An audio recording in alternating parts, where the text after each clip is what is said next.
we hear stories of God working in people's lives, it's like, okay, maybe I can. There is a degree of wholeness that we can achieve in this life, and I'm just super encouraged by the stories we've been hearing. And the next direction we're going to be going here is, if you have a Bible with you, or if you have your phone, or you can listen carefully, I'm going to be in the book of John. If you're watching YouTube videos, I'm going to be in the book of John. I'm going to be in chapter 13. So you can squiggle there while I kind of set this up a little bit. Because the reason why we've been doing these stories is one, to remind us that God is moving in the world. He is doing things in the world. And sometimes they seem really big. Sometimes they seem really small. And it's usually the two of those working together that transform us and bring life. But if we find ourselves in a place where it seems dark, it seems like things just can't get any better, we hear someone's story, okay, well, maybe there's hope for that. Or the other thing it's done, which I've noticed as I've been talking with folks, is people are just telling me their story, sometimes unsolicited. Just, hey, you were telling stories, here's my story. And it's spurring on people going like, oh yeah, you know what? God has rescued me from things. God has changed my heart over time. God has been merciful to me. When I've made big mistakes and done things just off kilter, God has pulled me back in and given me a life that is full of joy and life. Oh yeah, I have a story in this. I have a story. And one of the things that we're trying to do as we're going through this, we have a number of different folks, different ages. We've got men and women. We've got folks who have kids, folks who don't have kids. We have folks, all different places. We want to show that, look, this isn't just like one little stream of people this works for, but it's for all folks. And I think that there's something about the human life that is so, we are all so unique, just like everybody else, right? We all feel so like we're so different. I'm just like, there's no one like me. And it's like, well, you're just like everybody else who's just their own little world. And our stories are not as unique and different as we really think they are. I'm really struggling with this. Yeah, you and everybody else, right? Oh man, I got this anxiety. I just got this, yeah, you and everybody else, right? And for some of us, those levels are higher. Some of us are really great at masking them and ignoring them. That doesn't mean they're not there. We live in la la land with them, right? That's me, right? And so we move forward with these things. And I do feel that as we listen to these stories, if we could step back, and when they're all done, we've got a few more to go, a few more weeks of this, we will probably see some very common threads, right? Some very common threads of feeling rejected, feeling hopeless, feeling like an outsider, feeling like maybe having these moments where everything feels like it's going great and just comes tumbling down, right? That's our story over and over and over. And I think there's something about God working in our lives that he allows, he maybe even nudges some of these things to fall apart in our lives. So he goes, okay, let me bring you back to me. And they're really uncomfortable. Sometimes they're our own making, sometimes they come out of nowhere. But I want to read this, give us a different perspective on this morning from John 13. And this is a really powerful moment here in the Gospels. Jesus kind of set the stage. He has his followers, his disciples, and things are just getting kind of more heated, if you will, in the story. The Pharisees and the people that are against them are challenging him more and more. If you read through the story, it's almost like you could feel this anticipation, like something is going to break. And some people in the story think finally Jesus is going to let us loose, and we're going to take over the Romans in this story. We're going to take over violence. We're going to win our independence. Some see Jesus still, he's doing these miracles, he's doing these healings, and they see Jesus somehow going to take over and become like a Caesar in this place. And so Jesus takes his disciples in, and this is what he does with them. It was just before the Passover feast, which is a very important holiday for the Jewish people. Jesus knew that the hour had come for him to leave the world and go to the Father. Having loved his one who were in the world, he loved them to the end. Right? So he's saying, Jesus knew that the hour is coming. Anticipation is building. This is what he says. The evening meal was in progress, and the devil was already prompted Judas, the son of Simon Iscariot, to betray Jesus.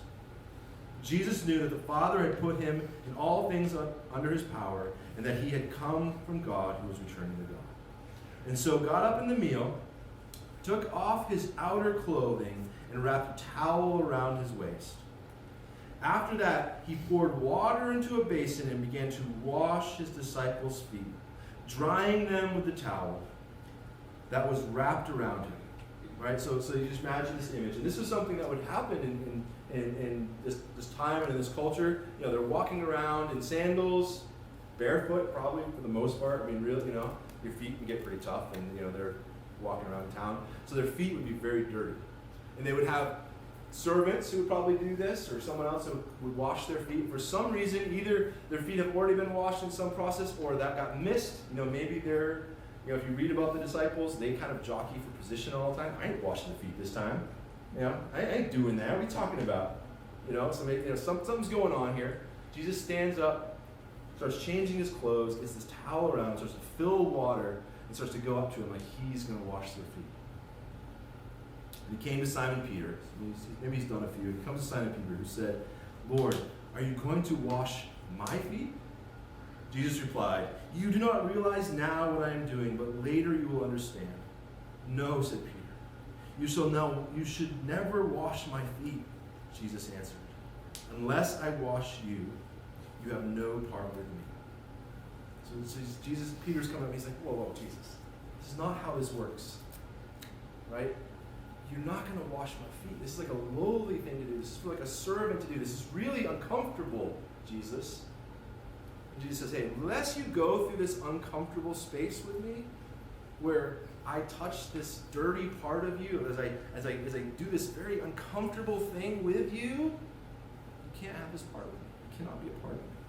Then he says, well then, Lord, not just my feet, but my hands and my head as well. Jesus answered, those who have had a bath need only to wash their feet. Their only body is clean. They are clean, though not every one of you. Talking about Judas. And so it's interesting. He goes, well, if you're going to wash my feet, and that's going to bring me into some kind of relationship, wash everything. He's going, Peter, I choose what we get to work on here. Right? Don't we do that with God? Whoa, I'm just going to be all sold out I'm on fire for Jesus. Yeah, I'm not worried about the fiery part. I just want to do this thing over here. No, let's not do that.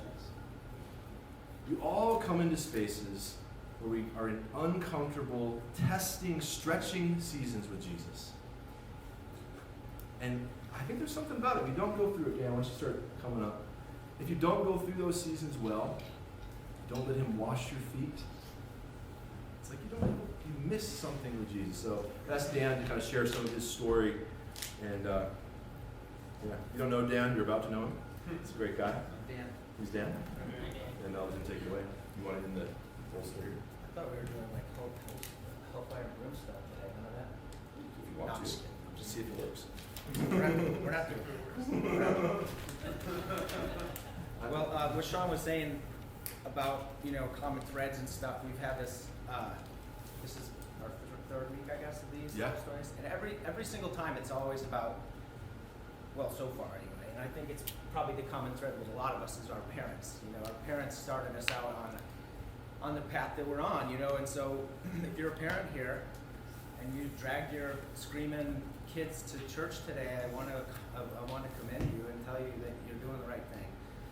Because that's the number one thing that I feel like as parents we can do. I've got 4 of them there, and they don't kick and scream too much anymore, but I get some of that. But I just want to encourage everybody to do that. My parents, I had pretty strong parents. They were, we definitely didn't have any money. My mom says that there was times when we were really poor, and times when we were really poor. So there was that. Both my parents were pretty well educated people, but they decided to buy an old farm in upstate New York and slowly fix the house. My dad didn't know how to do it. Little tiny farmhouse at the end of a dead end dirt road. Sounds like where we live now. But what my parents taught me and they were Bible believers. They had a long spiritual sort of journey themselves that involved starting out in Catholicism. I was like 9 or 10 years old when I learned that people are other faiths besides Catholics, because I grew up largely, my whole family was Catholic. And then my mom started to sort of delve into other things, like she was curious about Seventh-day Adventists and Jehovah's Witnesses, and then I remember one time the shaman came over to our house, so she was like really searching for something that she was missing in her current sort of faith, her own spiritual formation.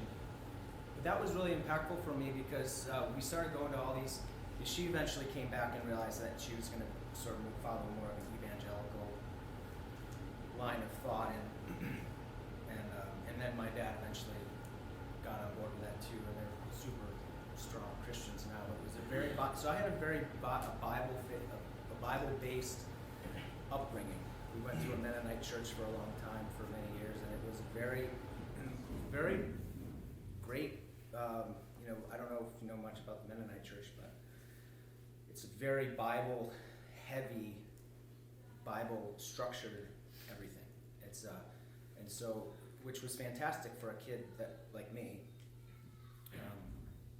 I was baptized when I was 14 years old in a cow pond in upstate New York, and it was muddy, and it was October, and it was cold. And the pastor that baptized me was Pastor Love, no joke. Pastor Love was an old guy, and I remember it to this day. And if you're sort of dabbling with this whole Christ God stuff, you should consider baptism. There's not a day that's gone by that I've regretted that I did that. And so one thing about my parents is they were really self-reliant people. We raised our own food. My dad was a high school English teacher. My mom was educated too, but decided to stay home with all 8 kids. I'm the oldest of 8 brothers and sisters. And if stuff broke, they figured out how to fix it, or it stayed broke. And I grew up, and it was in a big dairy farm area, and so I started really, really young, working on farms, started out shoveling manure, that's what you do when you're making $3.50 an hour. And I learned all about tractors and farming and all kinds of stuff. And we lived in an Amish community, and so the Amish are quintessential self-reliant people, right? So I was always working with them. I learned how to farm with horses. It was really great. I'm really grateful for that part. I studied hard. I'm not like the smartest guy ever. I studied really hard in school. I got good grades. I went to college. I did all these things, feeling like I was the guy, like I was in charge. God was part of my life the whole time. I can look back on that, and it's one of the blessings of coming up and giving this little talk, and I've done it a couple other times, is that it sort of obligates you to sit down or turn the radio off during the week upcoming to this and really think about what was going on with me, and I think it boils down to me feeling pretty confident in everything I was doing. I was a pretty confident person. I generally was able to set goals for myself and accomplish them, and I built up this thing for me, and part of it's a good thing, I think, to be self-reliant, but I think it erred on the side of pride, and I think if you can become somebody that is so self-reliant that your pride gets the better of you. And I think when I look back on that, that's probably my story, where God was blessing me like a lot, all the time. He was always with me. He was keeping me safe. I did a lot of cool stuff that I didn't have anything to do with. God put me in these great positions, sometimes in kind of dangerous places, and he kept me safe when I shouldn't have been safe. He's done all these things where, there was a certain level of I'm the one that did it, I'm the one that moved out west and did all this cool stuff, and I'm the one that got to do all this, go to Africa, and, it's not really part of the story. My story is how all these different things came together to really create this feeling in myself that I was sort of invincible. And I'm sure there's people here that have lived long enough now to know that that's not a good way to be, not as a Christian who has professed his faith in Christ and has, made a declaration to say that you're going to put your life in God's hands. Even though I loved Jesus at the time and was walking with him, I was always going to church for the most part, and I can't say as I ever turned my back on God or anything like that. But I was a very self-reliant, aka proud person. Met Emily, my wife, in Wyoming. We decided that for a couple different reasons we needed to move back east. We got married, and then we had William, my oldest son. So everything was going pretty good. We were in a good church. How much time do I have, Sean? When you see me pacing, I will When they turn the lights off. Yeah. Sometimes a game start. Well, I think, yeah, right, yeah. What game? They're not even, Patriots aren't playing.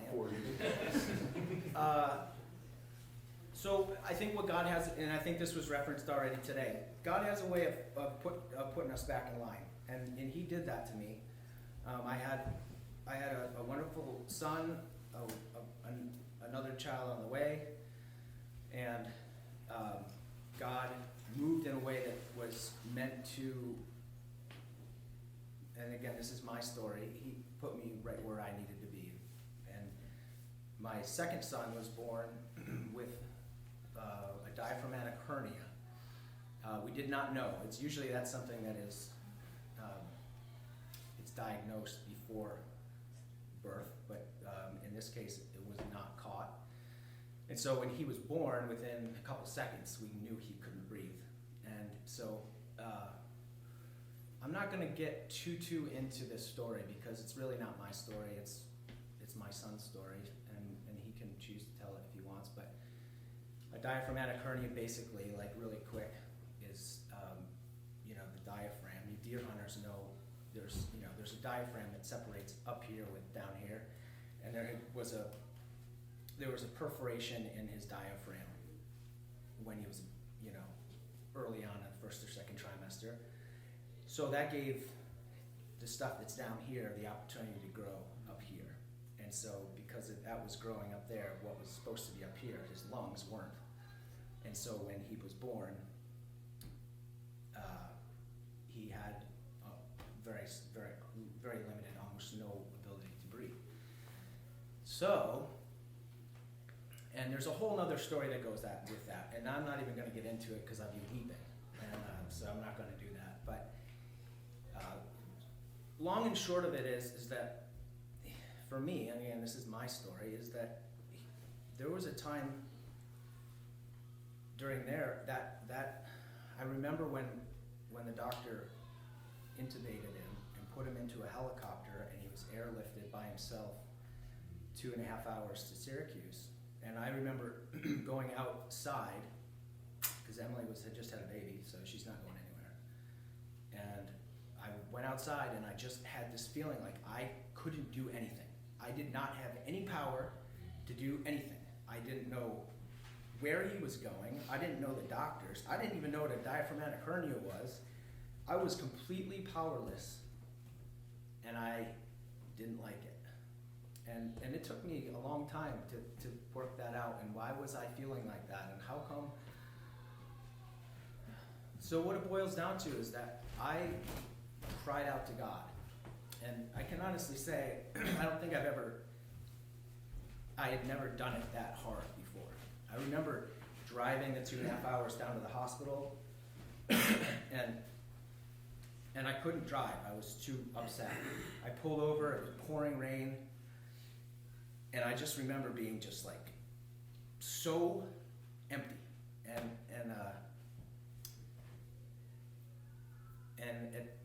I would say that was a real turning point for me. I didn't know it at the time. Like, it was just a wild time. I'm sure you can imagine that when you have a son that you've been anticipating this, and then all of a sudden everything was up in the air. In fact, one of the nurses baptized him before he got in the helicopter because they didn't think he was going to make it. So I didn't know what I was going to find when I got to Syracuse, and it was the next morning, because I slept on a bench like somewhere in the hospital, and then the doctor comes out and he said, "Hey, he's a lot better than we ever thought. The doctors up there said there were this, and this were all wrong, and boy, we're just not seeing it." So that's another story of how God can just do miraculous healing, and I believe that 100%. But I think that feeling of helplessness was something that stuck with me for a long, long time, and it hurt me. I mean, it was like something that I wasn't able to really process for a long time, and Sam was in the hospital for, I think, 20 days or 25? A month. And so turns out they can grow lungs back, and he's got 2 of them, so it's pretty awesome.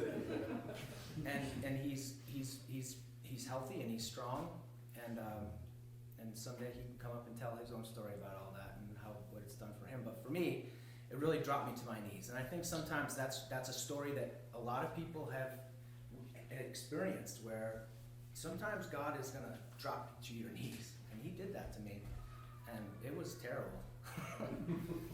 But hey, God works in mysterious ways, and I'm pretty grateful for that.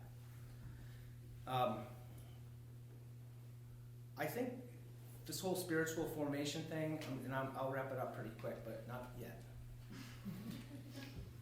The whole spiritual formation thing is ongoing. When Sean asked if I'd be willing to talk about whatever, I said yeah, and then I was trying to think, like, spiritual formation, how is that? My formation is so multi-layered, and I'm sure everybody can agree that your faith goes like, and we've talked about this in other Sundays, where it's just up and down, and you're trying to figure out where your God is in your life. And it's been like that for me. But one thing I've thought about a lot is the evidence that God leaves in our lives for traumatic experiences like that have brought us closer to him. I think everybody has scars. They could be scars, when Sam was in the hospital, he had tubes going in every hole, and they made extra holes. And he bears those. He bears that evidence of God's goodness. And one of the verses that really sticks with me and has stuck with me since I was a little kid, and I wrestled with it, is faith is the substance of things hoped for, and the evidence of things not seen. So we've already actually talked a little bit about evidence, and I think it was maybe Justin talked about seeking out these things in our life that are substantial, things that we can grab a hold of, substance, that are representations and reminders of God's goodness in our life. So for me,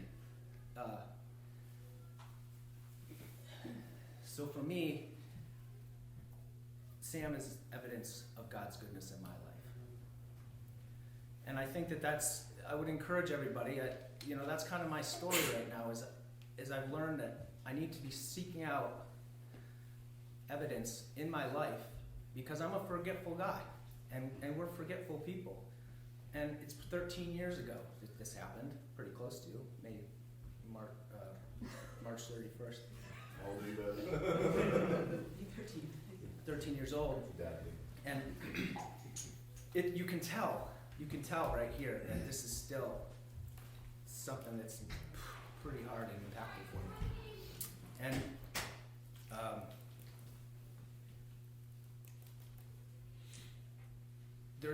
there's a lot of remnants left over in our world about ways that God has dealt kindly with us and times are tight and times can be rough. But I would encourage you to find that bit of evidence in your life where God has blessed you and gain strength from that.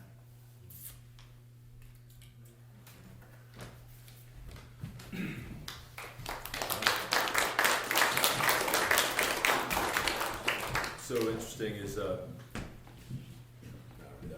gonna take communion together now and wrap this up. What's so interesting is, as Justin was sharing his story last week, he was kind of going through this, like, I wasn't the most popular person. I'm like, Justin's like the coolest guy I know. Like, seriously, look at his shoes. Why are you saying that? He's got like the coolest shoes I've ever seen in my life. Like, this guy's like super cool. But there's a part of that story, and then even Kelly sharing a story of just, depression and darkness, and a number of people mentioned, like, I just thought you were always, and Dan, like, one of the things I would say, like, Dan's like the most humble guy you're gonna meet. But he'll say, well, that's not my story. That's not how I got here, right? And God does these things that transforms us. So why don't we stand together? We're gonna take communion together. And one of the things that I was just thinking about is, one, some of us maybe have stories like this where God, something happens, something hard happens, and we go through that crucible, and there's this formation. We're talking about years process, right? But I was thinking, some of us, and myself included, have had things happen. I can't tell my stories because I didn't respond well. in the quick, there was a lag in the good response. So you guys are doing well. We picked some stories, but I was just thinking, for some of us, and I would say all of us, we probably had experiences where God was like, I was going to use that to form you, and it hardened us instead of humbled us, right? And that's a scary journey to go back into some of that stuff and allow whatever God was going to use that for. I don't think God causes those things. It's a whole different topic, but He was going to use that for something, and we kind of missed it. But I think the grace of God, He allows us to go back into those spaces and receive whatever it is He was trying to form in us. And many of us have stories like that.